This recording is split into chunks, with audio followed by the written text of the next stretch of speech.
अच्छा, अब जो नेक्स्ट हमारा ऑर्गेनील है ना, वो है सैप वैक्यूल। अब ये जो सैप वैक्यूल है ना, ये भी सिर्फ़ और सिर्फ़ प्लांट सेल के अंदर होता है, ये एनिमल सेल में नहीं होता। हमने डायग्राम्स को लेबल किया था ना, तो उसमें हमने मेंशन किया था कि सैप वैक्यूल जो है ना, वो सिर्फ़ प्लांट सेल में होता है।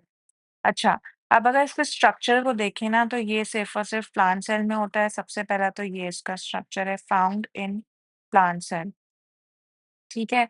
और उसके अलावा जो है इसका अब जो है ना, ये भी हमने पढ़ा था लेबलिंग करते वक़्त भी कि इसकी जो बाउंड्री होती है ना वैक्यूल की, उसको हम टोनोप्लास्ट कहते हैं। जो वैक्यूल की हमारे पास वो है ना बाउंड्री, उसको हम टोनोप्लास्ट कहते हैं। तो ये लिख लो आप, ये ज़रूरी है, इट्स कॉल्ड टोनोप्लास्ट, ठीक है? और ये जो टोनोप्लास्ट होता है ना, ये भी पार्शियली परमिएबल होता है। पार्शियली परमिएबल का क्या मतलब है कि वो हर चीज़ को ना अंदर जाने नहीं देगा, मतलब हर तरह की मॉलिक्यूल्स या गैसेस को जो है वो इन एंड आउट नहीं करने देगा, वो सिर्फ़ सेल वॉल करने देता है, जो कि फुली परमिएबल होता है। लेकिन ये भी सेल मेम्ब्रेन की तरह जो है ना, ये पार्शियली परमिएबल होता है, ठीक है? अच्छा, अब दूसरा ये है कि इसके अंदर ना एक फ्लूइड होता है, जो हमारा साफ वैक्यूल है ना, इसके अंदर एक फ्लूइड होता है। The fluid inside the vacuole is called cell sap. और ये भी हमने पढ़ा था अपनी लेबलिंग करते वक़्त कि सेल सेप क्या था? सेल सेप इस वैक्यूल के अंदर होता है और वो बेसिकली फ्लूइड होता है एक, और वो उस फ्लूइड जो है ना, वो उसके अंदर वाटर होता है, शुगर्स होती हैं और सॉल्ट्स वगैरह होती हैं। तो ये हमारा कहलाता है सेल सेप, ठीक हो गया? अच्छा, दूसरी एक और चीज़ आप इसकी ये पढ़ो कि बल्कि अलग से नहीं है। बेसिकली हम ये बता रहे हैं कि ये जो सैप है ना, ये है क्या? It's a solution. ये एक सॉल्यूशन है जिसके अंदर हमारे पास शुगर्स होती हैं, वाटर होता है और हमारे पास सॉल्ट्स होते हैं। शुगर्स में हमारे पास ग्लूकोज़ आ गया जैसे, जो कि स्टार्च की फॉर्म में होता है, और सॉल्ट्स होती हैं। और दूसरी हमारे पास डिज़ॉल्व्ड गैसेज़ भी होती हैं इस सैप के अंदर। तो बेसिकली ये जो सेल सेप है, ये प्लांट सेल के अंदर होता है। उसके अलावा इसकी जो बाउंड्री है, उसको हम टोनोप्लास्ट कहते हैं। और ये भी पार्शियली परमिएबल होता है, जो कि इन एंड आउट करता है control of gases and molecules.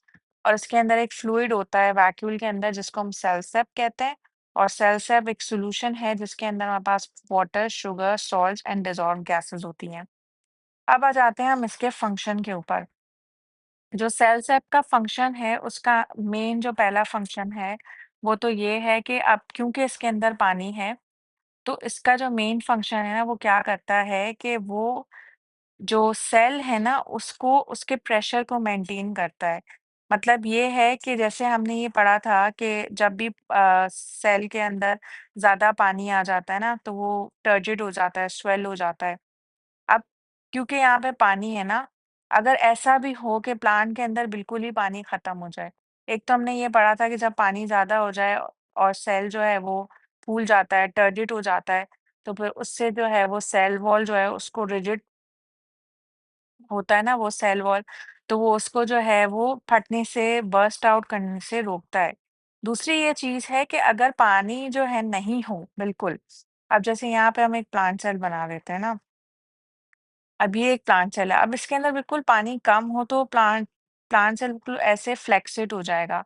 बिल्कुल ना, जैसे बलून होता है, बलून के अंदर अगर हवा होती है, तो उसको हम कहते हैं कि ये इन्फ्लेटेड है।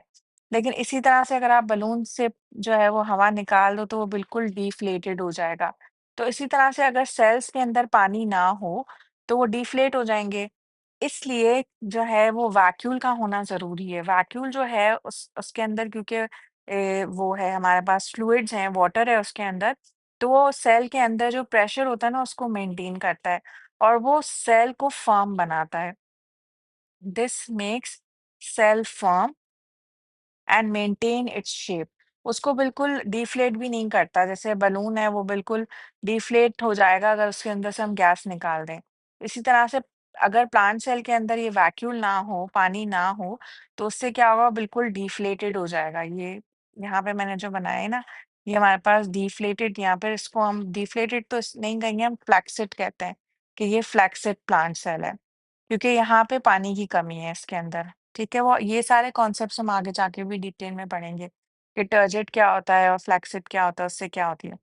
अब जैसे हमने ये पढ़ा कि जो सेल है वो फर्म रहता है और सेल जो है उसकी एक शेप मेंटेन रहती है वैक्यूल की वजह से।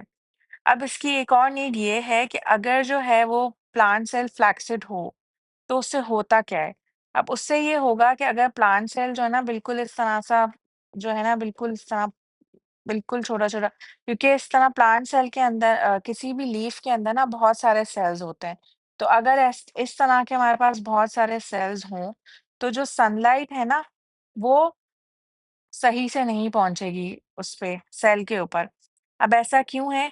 क्योंकि जो प्लांट सेल है वो फ़र्म ही नहीं है और वो मैक्सिमम सनलाइट नहीं कर सकता कैप्चर, जब तक जो है वो उस कंप्लीटली वो सही वाला सेल ना हो।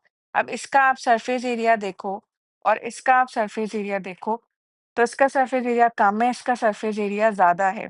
तो जब ज़्यादा सरफेस एरिया होगा ना, तो इसमें हमारे पास मैक्सिमम सनलाइट लगेगी। यहाँ पे हमारे पास मैक्सिमम सनलाइट लगेगी। जबकि इस प्लांट सेल में हमारे पास बहुत कम सरफेस एरिया है, तो हमारे पास जो सनलाइट है वो कम लगेगी और उससे हमारे पास जो फोटोसिंथेसिस है, वो सही से नहीं होगी और फोटोसिंथेसिस नहीं होगी तो सारा प्रोसेस खराब हो जाएगा। तो इट्स वेरी इंपॉर्टेंट कि प्लांट सेल के अंदर हमारे पास जो है वो वैक्यूल हो और वैक्यूल के अंदर हमारे पास जो है वो वाटर हो, वाटर कंटेंट हो। और वो इस तरह से है कि अगर फॉर एग्जांपल ये भी है कि अगर वैक्यूल के अंदर हमारे पास जो है वाटर नहीं होगा तो जो सॉफ्टर पार्ट्स होंगे ना सेल के, जैसे लीफ हो गया, लीफ क्या है? एक सॉफ्टर पार्ट है। तो जो सॉफ्टर पार्ट है ना लीफ का वो किस तरह से खड़ा होगा? अब ये एक लीफ है। इसको फर्म शेप हम देने के लिए ना इसके अंदर जो सेल्स होते हैं उनके अंदर वैक्यूल के अंदर पानी होना लाज़मी है।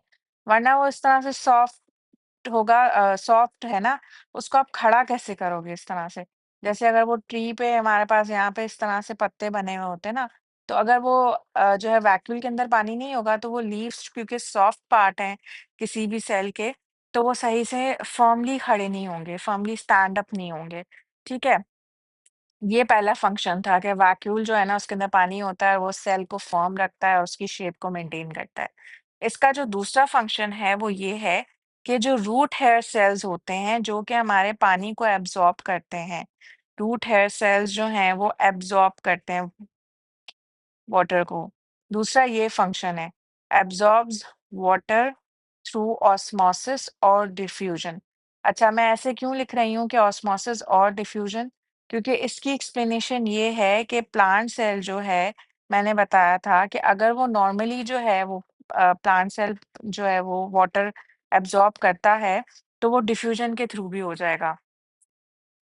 तो अगर हम ये कहें कि इफ इट एब्जॉर्ब्स वाटर, अगर वो वाटर एब्जॉर्ब कर रहा है थ्रू सेल मेम्ब्रेन, तो फिर वो हम ऑस्मोसिस कहलाएगा। क्योंकि सेल मेम्ब्रेन पार्शियली परमिएबल है और वो हर किसी प्रोसेस को अलाउ नहीं करेगा, तो वो वाटर को आने देगा सिर्फ और सिर्फ ऑस्मोसिस के थ्रू। जबकि अगर पानी जो है वो सेल वॉल से आ रहा है, सेल वॉल क्योंकि फ्रीली परमिएबल है, फुली परमिएबल है, तो उस केस में हम ये कहेंगे कि पानी जो है ना वो ऑस्मोसिस नहीं, वो डिफ्यूजन के थ्रू भी आ सकता है, ठीक है? तो ये अगर सॉइल वॉल होगा तो यहाँ पे हमारे पास डिफ्यूजन होगा। अच्छा, अब दूसरी चीज़ ये है कि पानी का ट्रांसफ़र होने के लिए जो ज़रूरी कंडीशन है वो ये है कि जो है ना हायर कॉन्सन्ट्रेशन से लोअर कॉन्सन्ट्रेशन की तरफ हमारे पास वाटर ट्रांसफ़र होता है। हर केस में जब भी हमारे पास ऑस्मोसिस होगी या डिफ्यूजन होगी, तो उसके लिए हमें ये पता होना चाहिए कि higher concentration to lower concentration water transfer होता है, अगर हम ऑस्मोसिस कर रहे हैं, ठीक है? तो इस केस के लिए इसका क्या मतलब है? इसका ये मतलब है कि अब क्योंकि जो है सॉइल से जो है ना रूट है सेल वाटर एब्ज़ॉर्ब करता है, ठीक है? अब ये हमारी सॉइल है। सॉइल से जो है ना ये जो प्लांट्स की रूट्स हैं, ये हमारी प्लांट्स की रूट्स जो है ना वाटर एब्ज़ॉर्ब करती हैं। अब ये वाटर एब्ज़ॉर्ब सिर्फ़ उस केस में करेंगी जब प्लांट्स के पास जो वाटर पोटेंशियल है, जो वाटर कंटेंट है, वो होना चाहिए कम और जो सॉइल है, सॉइल के अंदर जो वाटर कंटेंट है, वो होना चाहिए ज़्यादा। ये सिर्फ़ तभी हम हायर टू लोअर जाएँगे। उसी केस में हमारे पास ये higher concentration to lower concentration का सिनेरियो बेस होगा। तो अगर हम ये कहें कि किसी भी अ, जैसे सॉइल के अंदर हमारे पास अगर हम कह रहे हैं कि वाटर कंटेंट ज़्यादा है, तो उसका ये मतलब है कि उसके अंदर पानी ज़्यादा है, लेकिन उसके अंदर मिनरल्स कम हैं, ठीक है? मिनरल्स या सॉल्ट्स कह दें आप उसके अंदर कम है। ये तभी हम कहेंगे कि उसके अंदर वाटर पोटेंशियल ज़्यादा है। इसका क्या मतलब है कि उसके अंदर वाटर पोटेंशियल ज़्यादा है, ठीक हो गया? इसका ये मतलब है कि water potential is more in soil. और अगर हम लोग जो है वो लीफ के अंदर देखें, तो लीफ के अंदर हमारे पास वाटर कंटेंट कम होगा और हमारे पास जो मिनरल्स हैं, वो ज़्यादा होंगे। मिनरल्स या सॉल्ट जो हैं वो ज़्यादा होंगे। इस केस में हमारे पास जो वाटर पोटेंशियल है वो लोअर वाटर पोटेंशियल होगी, ठीक है? यहाँ पे हमारे पास हायर वाटर पोटेंशियल थी, यहाँ पे लोअर वाटर पोटेंशियल होगी। तभी हमारे पास जो है वो ऑस्मोसिस का प्रोसेस होगा from from soil to leaf. ये हमारे पास ऑस्मोसिस होगी, ये सिर्फ़ तब होगी जब हमारे पास higher concentration to lower concentration होगी। अब एक और कॉन्सेप्ट बता देती हूँ कि जब भी सबसे मैक्सिमम हाईएस्ट वाटर पोटेंशियल कहाँ पे होती है? कौन से पानी में होती है? हाईएस्ट वाटर पोटेंशियल होती है डिस्टिल्ड वाटर में। डिस्टिल्ड वाटर क्या होता है? डिस्टिल्ड वाटर वो पानी होता है जिसके अंदर मिनरल्स होते ही नहीं हैं। बिल्कुल साफ पानी होता है उसके अंदर सिर्फ़, उसके अंदर नो मिनरल्स, कोई मिनरल्स नहीं होती, उसको हम कहते हैं कि वो एक डिस्टिल्ड वाटर है। ठीक हो गया? अच्छा, अब यहाँ पे अगर आप देखो तो सबसे पहले तो हमने ये देखा कि वैक्यूल के अंदर जो है, वो पानी की वाटर पोटेंशियल कम होनी चाहिए, सिर्फ़ उसी केस में जो है वो ऑस्मोसिस का प्रोसेस होगा, वरना नहीं होगा। तो इस केस के अंदर ये लाज़मी है कि हमारे पास जो है वो वैक्यूल के अंदर वाटर पोटेंशियल कम होनी चाहिए और रूट्स के अंदर, सॉइल के अंदर जो है वो वाटर पोटेंशियल ज़्यादा होनी चाहिए, सिर्फ़ तभी का जो है वो ट्रांसफ़र होगा। तो ये आप लिख लो कि जो सैप होता है, the sap of vacuole has lower water potential, has lower water potential than the solution inside the water. Lower water potential than the solution. Solution का मतलब है जिसके अंदर हमारे पास जो है वो देन द सॉइल लिख लो बल्कि, than the soil, than the soil around the plant, जो प्लांट के अराउंड हमारे पास सॉइल होती है, उसके अंदर जो है वो वाटर पोटेंशियल ज़्यादा होनी चाहिए। This makes sure this makes sure that water enters the plant. इसी वजह से पानी जो है वो प्लांट के अंदर एंटर होगा। वरना जो है वो क्योंकि ऑस्मोसिस जो है वो higher concentration to lower concentration होती है। तो अगर ऐसा हुआ कि सॉइल के अंदर वाटर कंटेंट कम हो गया और वैक्यूल के अंदर ज़्यादा हो गया, तो फिर ये ऑस्मोसिस का प्रोसेस नहीं होगा। सही है?